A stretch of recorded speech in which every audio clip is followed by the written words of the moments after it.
ಇಷ್ಟೆಲ್ಲ ಪ್ರಶ್ನೆಗಳು ಕೊಟ್ಟಿದ್ದೀನಿ ನಾನು ನಿಮಗೆ. ಇವೇ ಕ್ವಶನ್ ಬರುತ್ತೆ ಡೆಫಿನೆಟ್ಲಿ ಶ್ಯೂರ್, ಇದೇ ಕ್ವಶನ್ ಬರುತ್ತೆ ನಾಳೆ ನಾನು ಹೇಳಿದ್ದು ಕ್ವಶನ್. POQ ಕ್ವಶನ್ ಏನು ಕೊಟ್ಟಿರ್ತಾರಲ್ಲ ಸಾಧ್ಯವಾದಷ್ಟು ಈ ಒಂದು 1 ಅಂಕದ ಪ್ರಶ್ನೆ ಮತ್ತು 2 ಅಂಕದ ಪ್ರಶ್ನೆ ಆದ ನಂತರನೇ ಬರೀರಿ. ಯಾಕೆಂದ್ರೆ ಕೆಲವೊಂದು ವಿದ್ಯಾರ್ಥಿಗಳು ಮರೆತು ಹೋಗ್ಬಿಡ್ತಾರೆ ಆನ್ಯುವಲ್ ಎಕ್ಸಾಮ್ನಲ್ಲಿ. ಹಲೋ ಹಾಯ್ ಸ್ನೇಹಿತರೆ, welcome to education Kannada YouTube channel. ಸ್ನೇಹಿತರೆ, ಇವತ್ತಿನ ಈ ಒಂದು ವಿಡಿಯೋನಲ್ಲಿ ದ್ವಿತೀಯ PUC ಎಕನಾಮಿಕ್ಸ್ ಸಬ್ಜೆಕ್ಟ್ಗೆ ಸಂಬಂಧಪಟ್ಟಂತೆ ವಿಡಿಯೋ ಮಾಡ್ತಾ ಇದ್ದೇನೆ. ಹಲವಾರು ವಿದ್ಯಾರ್ಥಿಗಳು ಸರ್ ಭಯ ಆಗ್ತಾ ಇದೆ, ನಾನು ಓದಿದ್ದು ನೆನಪಿನಲ್ಲಿ ಬರ್ತಾ ಇಲ್ಲ ಮತ್ತು ಅದೇ ರೀತಿ ಇನ್ನೂ ಕೂಡ ನಾನು ಸ್ಟಡಿ ಮಾಡಿಲ್ಲ, ಇನ್ನೂ ನಾನು ಜಸ್ಟ್ ಪಾಸ್ ಆದರೆ ಸಾಕು ಈ ಒಂದು ಎಕನಾಮಿಕ್ಸ್ನಲ್ಲಿ. ಇಂತಹ ಕೆಲವೊಂದು ವಿದ್ಯಾರ್ಥಿಗಳು ಏನಿದೆಯಲ್ಲ ನನಗೆ ಕಮೆಂಟ್ ಮಾಡ್ತಾ ಇದ್ರು. ಬಹಳಷ್ಟು ವಿದ್ಯಾರ್ಥಿಗಳು ಆಲ್ಮೋಸ್ಟ್ ಕಮೆಂಟ್ ಬಾಕ್ಸ್ನಲ್ಲಿ ನೋಡೋಕ್ಕೆ ಸಿಗ್ತಾಯಿತ್ತು ನನಗೆ. ಆಯಿತಾ, ಎಕನಾಮಿಕ್ಸ್ ಇವಾಗ 16/3/2024 ಎಕ್ಸಾಮ್ ಇದೆ. ಓಕೆ, ಇವಾಗ 15/3/2024 ಇವಾಗ ನಿಮಗೆ 1 ಡೇಸ್ ಇದೆ. ಆಯಿತಾ, ಈ 1 ಡೇಸ್ನಲ್ಲಿ ಆರಾಮಾಗಿ ಕೂಡ ನೀವು ಓದ್ಕೋಬಹುದು, ಕವರ್ ಮಾಡ್ಕೋಬಹುದು. ಈ 2 ಮಾರ್ಕ್ಸ್ ಆಗಿರ್ಬೋದು ಮತ್ತು 4 ಮಾರ್ಕ್ಸ್ ಆಗಿರ್ಬೋದು ಮತ್ತು ಈ MCQ ಕ್ವಶನ್ಸ್ ಆಗಿರ್ಬೋದು ಮತ್ತು 6 ಮಾರ್ಕ್ಸ್ ಆಗಿರ್ಬೋದು ಮತ್ತು POQ ಕ್ವಶನ್.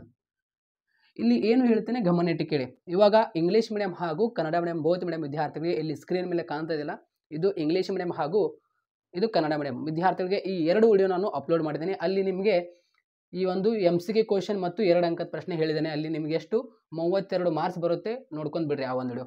ಆಯಿತಾ, ಇಲ್ಲಿ ಕೇಳಿ 32 ಮಾರ್ಕ್ಸ್ ಬರುತ್ತೆ, ಫಿಕ್ಸ್ ಬರುತ್ತೆ. ಆಯಿತಾ, ಇವಾಗ POQ ಕ್ವಶನ್ ಯಾವುದು ನಿಮಗೆ ಫಿಕ್ಸ್ ಕ್ವಶನ್ ಆಗಿರುತ್ತೆ. ಯಾವುದು? ಬಾಳೆಹಣ್ಣಿನ ಬೆಲೆ ಮತ್ತು ಅದೇ ರೀತಿ ಕಾಣ್ಯದ ಉತ್ಪನ್ನಗಳನ್ನು ಕಂಡುಹಿಡಿಯಿರಿ ಮತ್ತು 5 ದೇಶಗಳ ಕರೆನ್ಸಿಗಳು.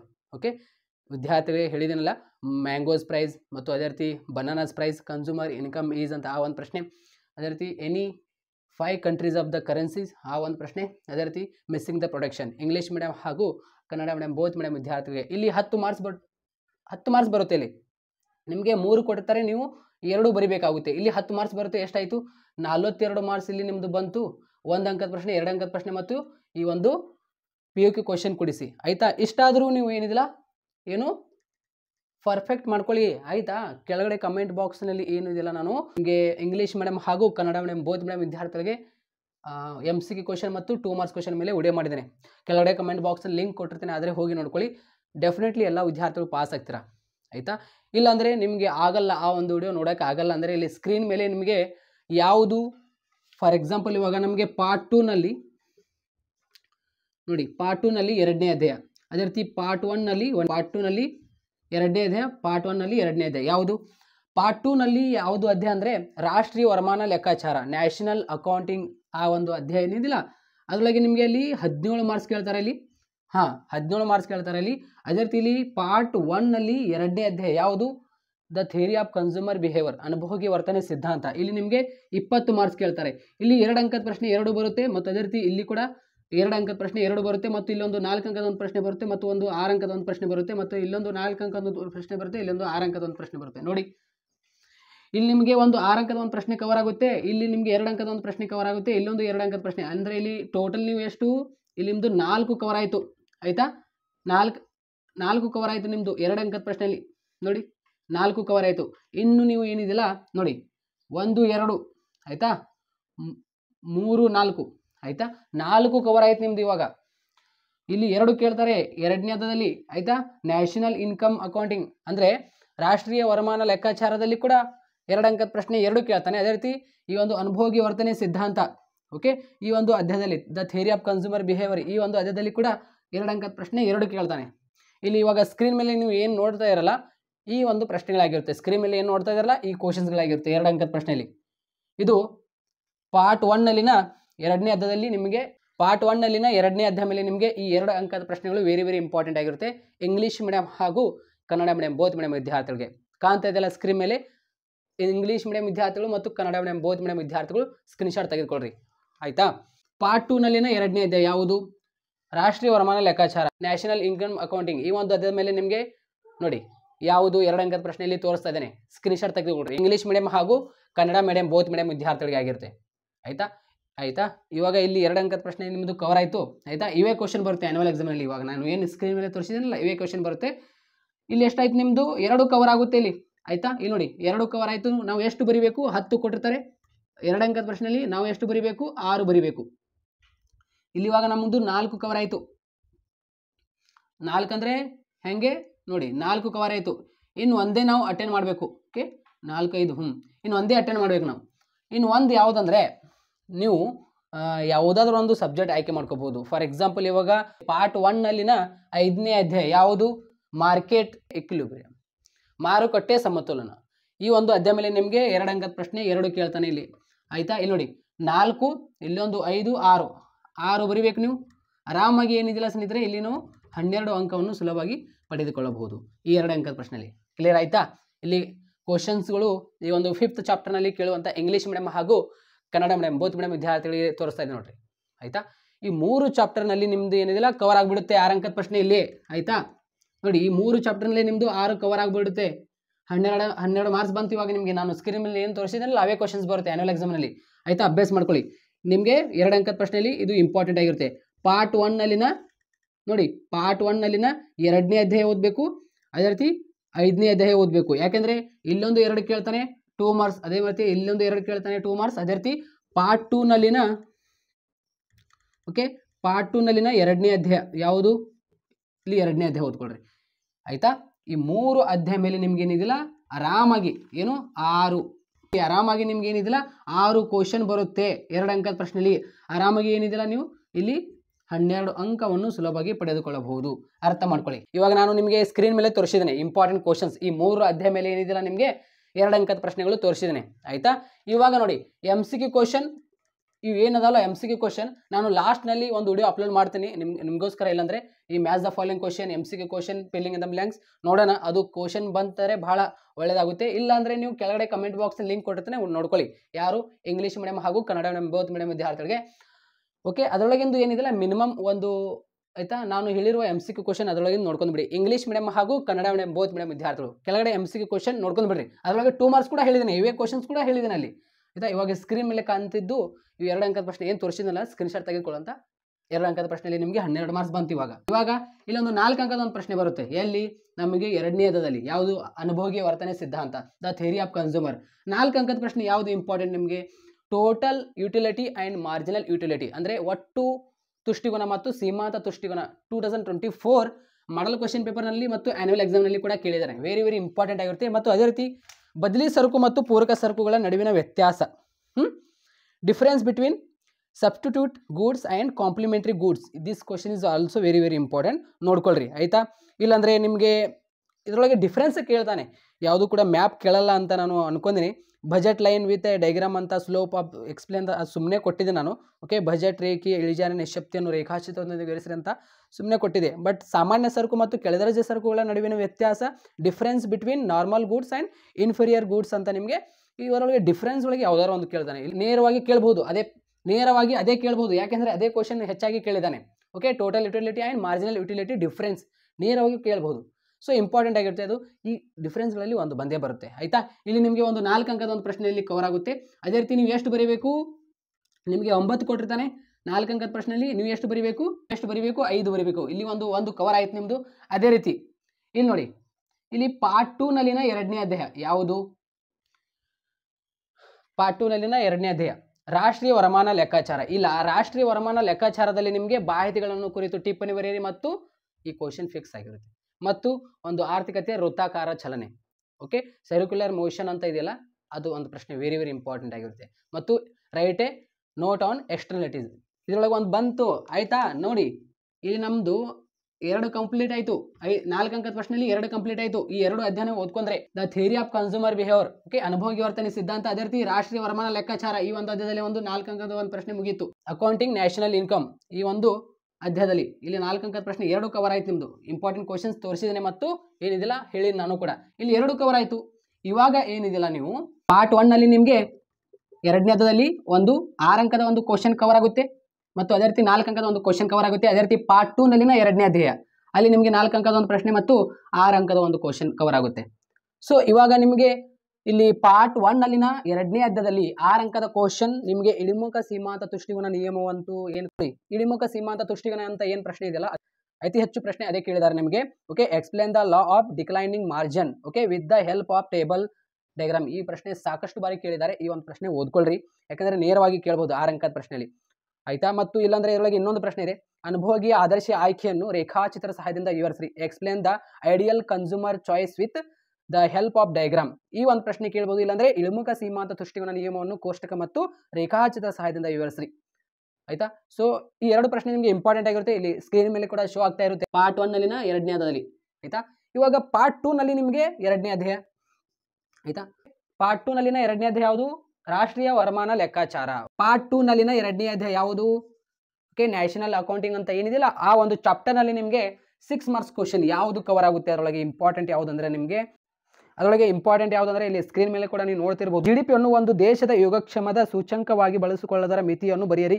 ಇದು ನಿಮಗೆ ಇಂಪಾರ್ಟೆಂಟ್ ಆಗಿರುತ್ತೆ. ಓಕೆ, ಮತ್ತು ಸಮಗ್ರ ಆರ್ಥಿಕತೆಯ ಅನನ್ಯತೆಗಳನ್ನು ವಿವರಿಸಿ ಅಂತ ಕೇಳಬಹುದು direct question. Okay, explain the macro economics okay identities.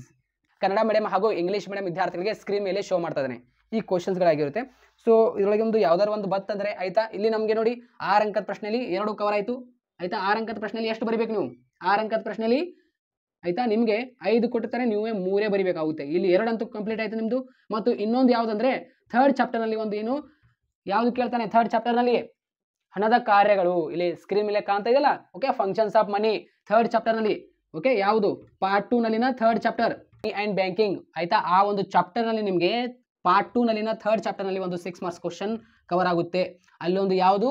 Okay, ಹಣದ ಕಾರ್ಯಗಳನ್ನು ವಿವರಿಸಿ, ಇದು ಹೇಗೆ ಸಾಟಿ ವಿನಿಮಯ ಪದ್ಧತಿ ಅಂತ ಕ್ವಶನ್ ಇದೆಯಲ್ಲ ಆ ಒಂದು ಕ್ವಶನ್ ಇಂಗ್ಲಿಷ್ ಮೀಡಿಯಂ ಹಾಗೂ ಕನ್ನಡ ಮೀಡಿಯಂ ಬೋತ್ ಮೀಡಿಯಂ ವಿದ್ಯಾರ್ಥಿಗಳಿಗೆ ಶೋ ಮಾಡ್ತಾ ಇದ್ದಾನೆ. ಇಲ್ಲಾಂದ್ರೆ ಇದರೊಳಗೆ ಇನ್ನೊಂದು ಪ್ರಶ್ನೆ ಇದೆ, ಯಾವುದು? ಚನಿಲಾಲನ ಕತೆ.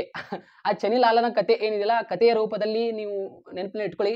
ಬೈ ಚಾನ್ಸ್ ಅದು ಕೇಳಿದ್ರೆ ಏನಿದಿಲ್ಲ ಅದೇ ಬರೀರಿ ಆನ್ಸರ್. ಇಲ್ಲಿ ನೋಡಿ ನಿಮಗೆ 6 ಅಂಕದ ಪ್ರಶ್ನೆಯಲ್ಲಿ ಕವರ್ ಆಗಿಬಿಡ್ತು ಆಯ್ತಾ, 3 ಕವರ್ ಆಗಿಬಿಡುತ್ತೆ ಇಲ್ಲಿ ಆರಾಮಾಗಿ.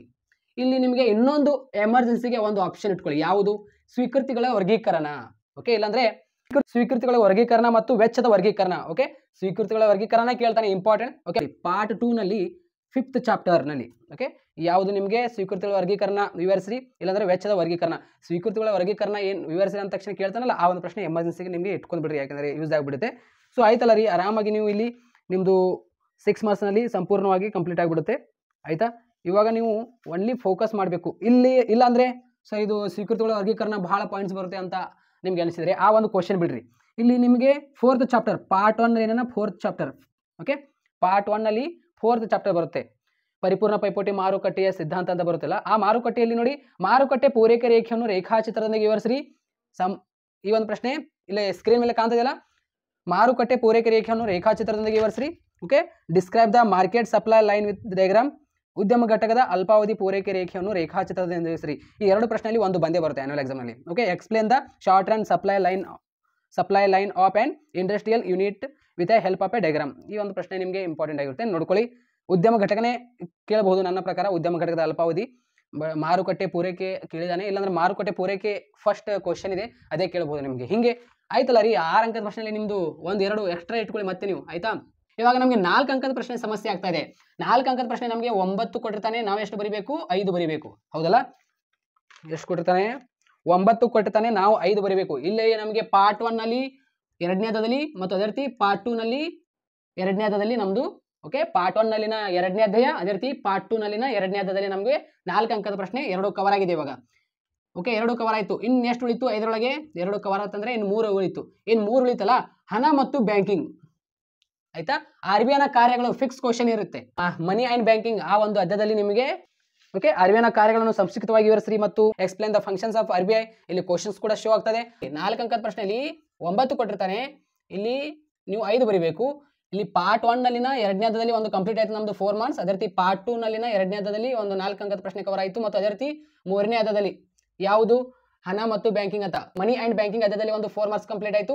ಎಷ್ಟು ಉಳಿತು ಸ್ನೇಹಿತರೆ? ನೀವು 3 ಬರೀದ್ರಿ ಆಯ್ತಾ. 5ರೊಳಗೆ 3 ಆಯಿತು. ಎಷ್ಟು ಉಳಿತು? ಇನ್ನೆರಡು ಏನಿದೆಯಲ್ಲ, ನೀವು ಯಾವ ಒಂದು ಅಧ್ಯಾಯ ಅಂದರೆ ಸಪೋಸ್ ನಿಮಗೆ ಇಂಟ್ರೊಡಕ್ಷನ್ ಯಾವುದೋ ಒಂದು ಪಾರ್ಟ್ 2 ನಲ್ಲಿನ ಇಂಟ್ರೊಡಕ್ಷನ್ ಮೇಲೆ ಒಂದು ಈಸಿ ಕ್ವಶನ್ ಇದೆ. ಯಾವುದು? ಸೂಕ್ಷ್ಮ ಅರ್ಥಶಾಸ್ತ್ರವು ಸಮಗ್ರ ಅರ್ಥಶಾಸ್ತ್ರಕ್ಕಿಂತ ಯಾವ ರೀತಿಯಲ್ಲಿ ಭಿನ್ನವಾಗಿದೆ ಎಂಬುದನ್ನು ಸಂಕ್ಷಿಪ್ತವಾಗಿ ವಿವರಿಸಿ. ಓಕೆ, ಇದು ನಿಮಗೆ ಕೇಳಬಹುದು ಆಯ್ತಾ. ಇಂಗ್ಲಿಷ್ ಮೀಡಿಯಂ ಹಾಗೂ ಕನ್ನಡ ಮೀಡಿಯಂ ಬೋತ್ ಮೀಡಿಯಂ ವಿದ್ಯಾರ್ಥಿಗಳಿಗೆ ಪ್ರಶ್ನೆ ತೋರಿಸ್ತಾ ಇದ್ದೇನೆ. ಇದು ಪ್ರಶ್ನೆ ನಿಮಗೆ ಒಂದು 4 ಅಂಕದ ಒಂದು ಪ್ರಶ್ನೆ ಆಯ್ತಾ. ಇದು ಕೇಳಿದ್ರೆ ಓಕೆ ಆರಾಮಾಗಿ, ಇಲ್ಲಾಂದ್ರೆ ಇದರೊಳಗೆ ಇನ್ನೊಂದು ಪ್ರಶ್ನೆ ಇದೆ. ಯಾವುದು ನೋಡಿ? ಬಂಡವಾಳಶಾಹಿ ದೇಶದ ಕಾರ್ಯವೈಖರಿಯನ್ನು ವಿವರಿಸಿ ಅಂತ ಈ ಒಂದು ಪ್ರಶ್ನೆ. ಇಲ್ಲಿ ನೋಡಿ, ಇದು ಕೇಳಿದ್ರೆ ಇಲ್ಲಿ ಒಂದು ಕವರ್ ಆಯ್ತು ನಮ್ದು ಆಯ್ತಾ. ಇನ್ನು ಒಂದೇ ಉಳಿತು 4 ಅಂಕದ ಪ್ರಶ್ನೆಯಲ್ಲಿ ಆಯ್ತಾ. ಇನ್ನು ಒಂದೇ ಉಳಿತು, ಯಾವುದು ಒಂದು ಮಾಡ್ಕೋಬೇಕು ನಾವು? ಒಂದೇ ಉಳಿತು ಇವಾಗ ಫಿಕ್ಸ್ ಆಗಿರುತ್ತೆ. ಯಾವುದು ಅಂದ್ರೆ ನೋಡಿ, ಪಾರ್ಟ್ 1 ನಲ್ಲಿನ 5ನೇ ಚಾಪ್ಟರ್ನಲ್ಲಿ ನಿಮಗೆ ಒಂದು 4 ಮಾರ್ಕ್ಸ್ ಕ್ವಶನ್ ಫಿಕ್ಸ್ ಆಗಿರುತ್ತೆ. ನನ್ನ ಪ್ರಕಾರ ಏನು ಯಾವುದೋ ಒಂದು ಕ್ವಶನ್ ಇಲ್ಲಿ ಕಾಣ್ತಾ ಇದೆಯಲ್ಲ, ಈ ಒಂದು ಪ್ರಶ್ನೆ ನಿಮಗೆ ಕೇಳಬಹುದು. ಸಮತೋಲನದ ಮೇಲೆ ಏಕಕಾಲದ ಪಲ್ಲಟಗಳನ್ನು ಪರಿಣಾಮ ತೋರಿಸುವ ಕೋಷ್ಟಕವನ್ನು ಬರೆಯಿರಿ ಅಂತ ನಿಮಗೆ ಪ್ರಶ್ನೆ. Draw a table showing the effect of simultaneous. ಈ ಒಂದು ಕ್ವಶನ್ ನಿಮಗೆ ಇಂಪಾರ್ಟೆಂಟ್ ಆಗಿರುತ್ತೆ. ಓಕೆ, ಇದರೊಳಗೆ ಇದೇ ಕೇಳಿದ್ರೆ ಏನಿದಿಲ್ಲ, ಈ ಒಂದು ಪ್ರಶ್ನೆ ಕವರ್ ಮಾಡ್ಕೊಂಡ್ರೆ 5 ಕವರ್ ಆಯ್ತು ನಿಮ್ದು 4 ಅಂಕದ ಪ್ರಶ್ನೆಯಲ್ಲಿ. ಇಲ್ಲ ಸರ್ ನನಗೆ ಇನ್ನೊಂದು ಆಪ್ಷನ್ ಬೇಕಂದ್ರೆ 1ನೇ ಅಧ್ಯಾಯ ಯಾವುದು? ಇಂಟ್ರೊಡಕ್ಷನ್. ಓಕೆ, ಸೂಕ್ಷ್ಮ ಅರ್ಥಶಾಸ್ತ್ರದಲ್ಲಿ 1ನೇ ಅಧ್ಯಾಯ ಯಾವುದು? ನಿಮಗೆ ಥಿಯರಿ ಹೆಂಗೆ ಇರುತ್ತೆ ಗೊತ್ತಾ? ಆರಾಮಾಗಿ ಆನ್ಸರ್ ಮಾಡ್ರಿ. ಯಾವುದು 1ನೇ ಅಧ್ಯಾಯದಲ್ಲಿ ನಿಮಗೆ ಫಾರ್ ಎಕ್ಸಾಂಪಲ್ ಕೇಂದ್ರೀಯ ಯೋಜಿತ ಬಗ್ಗೆ ಲಘು ಟಿಪ್ಪಣಿ ಬರೀರಿ ಅಂದ ತಕ್ಷಣ ನೀವು ಆನ್ಸರ್ ಓನ್ ಆಗಿ ಬರೀಬಹುದು. ಮಾರುಕಟ್ಟೆ ಬಗ್ಗೆ ಕೇಳಿದರೆ, ಇಲ್ಲ ನಿಮಗೆ ಆ ಒಂದು ಪ್ರಶ್ನೆಯಲ್ಲಿ ಕೇಂದ್ರೀಯ ಯೋಜಿತ ಆರ್ಥಿಕತೆ ಬಗ್ಗೆ ನಿಮಗೆ ಸಮಸ್ಯೆಗಳು ಕೇಳಿದರೆ, ಓಕೆ ಸಮಸ್ಯೆಗಳು, ಓಕೆ ಸೆಂಟ್ರಲ್ ಪ್ಲಾನ್, ಓಕೆ ಕೇಂದ್ರೀಯ ಆರ್ಥಿಕತೆಯ ಸಮಸ್ಯೆಗಳು ನಿಮಗೆ ಪ್ರಶ್ನೆ ಕೇಳಿದರೆ first question, okay central economic plan problems ಕೇಳಿದರೆ ನಿಮಗೆ ಓದ್ಕೊಳ್ಳಿ. ಯಾವ ಒಂದು ಪ್ರಾಬ್ಲಮ್ ಕೇಳಿದರೆ ಆಯ್ತಲ್ಲ ರೀ. 4 ಅಂಕದ ಪ್ರಶ್ನೆ ಮತ್ತು 6 ಅಂಕದ ಪ್ರಶ್ನೆ ಈ ರೀತಿಯಲ್ಲಿ ಕಂಪ್ಲೀಟ್ ಆಗುತ್ತೆ ನಿಮ್ಮದು. ಆಯ್ತಾ? 2 ಮಾರ್ಕ್ಸ್ ಅಂತೂ ಇಲ್ಲಿ ಆಲ್ರೆಡಿ ಸ್ಕ್ರೀನ್ ಮೇಲೆ ತೋರಿಸಿದ್ದೇನೆ. ಹಿಂಗೆ ಮತ್ತು MCQ ಕ್ವಶನ್ ಏನಿದಿಲ್ಲ, ನಾನು ಅದರ ಮೇಲೆ ಒಂದು ನೋಡೋಣ ಲಾಸ್ಟ್ ಮೂಮೆಂಟ್ನಲ್ಲಿ ಒಂದು ವಿಡಿಯೋ ಮಾಡ್ತೀನಿ ನಿಮಗೋಸ್ಕರ, ಒಂದು ಶಾರ್ಟ್ ಆಗಿ. ಇಲ್ಲಾಂದರೆ ಕೆಳಗಡೆ ಕಮೆಂಟ್ ಬಾಕ್ಸ್ನಲ್ಲಿ ಏನು ಲಿಂಕ್ ಕೊಟ್ಟಿದ್ದೀನಲ್ಲ ಅದರೊಳಗಿಂದು MCQ ಕ್ವಶನ್ ನಾನು ಹೇಳಿದ್ದು ಒಂದು ಮ್ಯಾಕ್ಸಿಮಮ್ ನೋಡ್ಕೊಂಡು ಬಿಡ್ರಿ ಸಾಕು. ಆಯ್ತಾ? ಆರಾಮಾಗಿ ನೀವು ಹೀಗೆ ಏನಿದಿಲ್ಲ ಸ್ಟಡಿ ಮಾಡ್ಕೋಬಹುದು ಆರಾಮಾಗಿ. ಇನ್ನೂ ಟೈಮ್ ಇದೆ. ಸೊ ಎಲ್ಲ ವಿದ್ಯಾರ್ಥಿಗಳಿಗೆ ಈ ನೋಡಿ ಶೇರ್ ಮಾಡಿ. ಇದುವರೆಗೆ ನಮ್ಮ ಎಜುಕೇಷನ್ ಕನ್ನಡ ಯೂಟ್ಯೂಬ್ ಚಾನಲ್ ಯಾರು ಸಬ್ಸ್ಕ್ರೈಬ್ ಇಲ್ಲ ಅಂದರೆ ಚಾನಲ್ಗೆ ಸಬ್ಸ್ಕ್ರೈಬ್ ಆಗಿ ಹಾಗೂ ಬೆಲ್ ಮೇಲೆ ಕ್ಲಿಕ್ ಮಾಡಿ. ಪ್ರತಿಯೊಂದು ನಿಮಗೆ ತಿಳಿದೇ ಬರುತ್ತೆ. ನಾಳೆ ಏನು ಎಕ್ಸಾಮ್ ಇದೆಯಲ್ಲ, ಕ್ವಶನ್ ಪೇಪರ್ ನಿಮಗೆ ಕೊಡ್ತಾರಲ್ಲ, ಅವಾಗ 6 ಮಾರ್ಕ್ಸ್ ಕ್ವಶನ್ ಯಾವ ಕೇಳಿದಾರೆ ಅಂತ ನೋಡ್ಕೊಳ್ಳಿ. ಆಯ್ತಾ? ಆಮೇಲೆ ಏನಿದಿಲ್ಲ 4 ಮಾರ್ಕ್ಸ್ ಕ್ವಶನ್ ಯಾವ ಕೇಳಿದಾರೆ ಅಂತ ನೋಡ್ಕೊಳ್ಳಿ. ನಿಮಗೆ 2 ಅಂಕದ ಪ್ರಶ್ನೆ ನಾನು ಹೇಳಿದ್ದು ಎಲ್ಲ ಬಂದಿರ್ತೈತಿ. ಆಯ್ತಾ? ಆ MCQ ಕ್ವಶನ್ ಏನು ವರಿ ಮಾಡ್ಕೊಳಕ್ಕೆ ಹೋಗ್ಬೇಡಿ, ಯಾಕಂದ್ರೆ ಅಷ್ಟೊಂದು ಈಸಿ ಬರುತ್ತೆ. ಈ 6 ಮಾರ್ಕ್ಸ್ನಲ್ಲಿ ನಾನು ಹೇಳಿರುವಂತಹ ಎಲ್ಲವೂ ಬರುತ್ತೆ. ಬಟ್ ನೀವು ಯಾವ ಒಂದು ಓದ್ಕೊಂಡಿರ, ಇವಾಗ ನಾನು ಇಷ್ಟೆಲ್ಲ ಪ್ರಶ್ನೆಗಳು ಕೊಟ್ಟಿದ್ದೀನಿ ನಾನು ನಿಮಗೆ, ಇವೇ ಕ್ವಶನ್ ಬರುತ್ತೆ ಡೆಫಿನೆಟ್ಲಿ ಶ್ಯೂರ್. ಇದೇ ಕ್ವಶನ್ ಬರುತ್ತೆ ನಾಳೆ ನಾನು ಹೇಳಿದ್ದು ಕ್ವಶನ್. ಬಟ್ ನಿಮಗೆ ಅದರೊಳಗೆ ಅಕ್ಯುರೇಟ್ ಯಾವ್ದು ಬರುತ್ತೆ ಅಂತ ಏನಿದಿಲ್ಲ ಟಿಕ್ ಹಾಕೊಳ್ಳಿ ಈ ರೀತಿ. ಆಯ್ತಾ? ಅದು 4 ಅಂಕದ ಪ್ರಶ್ನೆ ಯಾರು ಬರುತ್ತೆ ಈ ರೀತಿ ಟಿಕ್ ಹಾಕೊಳ್ಳಿ. ನಾಳೆ ನಿಮಗೆ ಪರ್ಫೆಕ್ಟ್ ಆಗಿ ಬರಬೇಕು, ಅದು ಮೊದಲು ಟ್ರೈ ಮಾಡಿ ಬರೆಯೋಕ್ಕೆ 4 ಅಂಕದ ಪ್ರಶ್ನೆಯಲ್ಲಿ ಮತ್ತು 6 ಅಂಕದ ಪ್ರಶ್ನೆಯಲ್ಲಿ. ಅರ್ಥ ಆಯ್ತಾ? ಆಮೇಲೆ ನೀವು 2 ಮಾರ್ಕ್ಸ್ಗಳನ್ನು ಬರೀರಿ. ಓಕೆ, ಸ್ಟಾರ್ಟಿಂಗ್ ಪುಟದಲ್ಲಿ ಏನಿದಿಲ್ಲ 1-2 ಪೇಜ್ನಲ್ಲಿ MCQ ಕ್ವಶನ್ ಇವೆಲ್ಲ 2 ಅಂಕದ ಪ್ರಶ್ನೆ ಬರೀಬೇಕಂತ ಹೇಳಿದರೆ ಸ್ಟಾರ್ಟಿಂಗ್ ಪೇಜ್ನಲ್ಲೇ ಇರಲಿ. ಓಕೆ, ಆಮೇಲೆ ಇವೆಲ್ಲ ಆದ ನಂತರ ಏನಿಲ್ಲ you can do. Okay, 6 marks question 5 marks 6 marks question 4 marks question. Okay, ನೀವು ಬರೀಬಹುದು 6 ಅಂಕದ ಪ್ರಶ್ನೆ ಮತ್ತು 4 ಅಂಕದ ಒಂದು ಪ್ರಶ್ನೆ. ಮತ್ತು POQ ಕ್ವಶನ್ ಏನು ಕೊಟ್ಟಿರ್ತಾರಲ್ಲ, ಸಾಧ್ಯವಾದಷ್ಟು ಈ ಒಂದು 1 ಅಂಕದ ಪ್ರಶ್ನೆ ಮತ್ತು 2 ಅಂಕದ ಪ್ರಶ್ನೆ ಆದ ನಂತರನೇ ಬರೀರಿ. ಯಾಕೆಂದ್ರೆ ಕೆಲವೊಂದು ವಿದ್ಯಾರ್ಥಿಗಳು ಮರೆತು ಹೋಗ್ಬಿಡ್ತಾರೆ ಆನ್ಯುವಲ್ ಎಕ್ಸಾಮ್ನಲ್ಲಿ. ಲಾಸ್ಟ್ನಲ್ಲಿ ಇರುತ್ತಲ್ಲ ಇದು ಕ್ವಶನ್ ನಂಬರ್ ಸಮಥಿಂಗ್ 45 46 ಇರುತ್ತೆ, ಇದು 47. ಆಯ್ತಾ? ಸೊ ಈ ಕ್ವಶನ್ ಏನಿದಿಲ್ಲ ವಿದ್ಯಾರ್ಥಿಗಳು ಹಿಂದಿನ ಪೇಜ್ನಲ್ಲಿ POQ ಕ್ವಶನ್ ಅಂತ ಇರುತ್ತೆ. ಬಹಳಷ್ಟು ವಿದ್ಯಾರ್ಥಿಗಳು ಏನು ಮಾಡ್ತಾರೆ ನೋಡಿ ಮರೆತು ಬರ್ತಾರೆ. ಓಕೆ, ಇಲ್ಲಿ 10 ಮಾರ್ಕ್ಸ್ ಬರುತ್ತೆ. ಆ ರೀತಿ ಮಾಡಕ್ಕೆ ಹೋಗ್ಬೇಡ್ರಿ. ಕ್ವಶನ್ ಪೇಪರ್ ಎಲ್ಲ ನೋಡಬೇಕು. POQ ಕ್ವಶನ್ ಇರುತ್ತೆ ನಾನು ಬರೀಬೇಕು ಅಂತ ನೆನಪಿನಲ್ಲಿ ಇಟ್ಕೊಳ್ಳಿ. ಬಹಳಷ್ಟು ವಿದ್ಯಾರ್ಥಿಗಳು POQ ಕ್ವಶನ್ ಬಿಟ್ಟು ಬರ್ತಾರೆ, ಯಾಕಂದ್ರೆ ಹಿಂದಿನ ಪೇಜ್ ಅವರು ನೋಡಿರಲ್ಲ. ಸೊ ಅದಕ್ಕೆ ಹೇಳ್ತಾ ಇದ್ದಾನೆ. ಸೊ ಎಲ್ಲ ವಿದ್ಯಾರ್ಥಿಗಳಿಗೆ ಒಂದು ಶೇರ್ ಮಾಡಿ. All the best. Thank you so much. ನಿಮ್ಮ ಎಕ್ಸಾಮ್ ಮುಗಿದ ನಂತರ ಕೀ ಆನ್ಸರ್ ಹಾಕ್ತೀನಿ. Don't worry. All the best.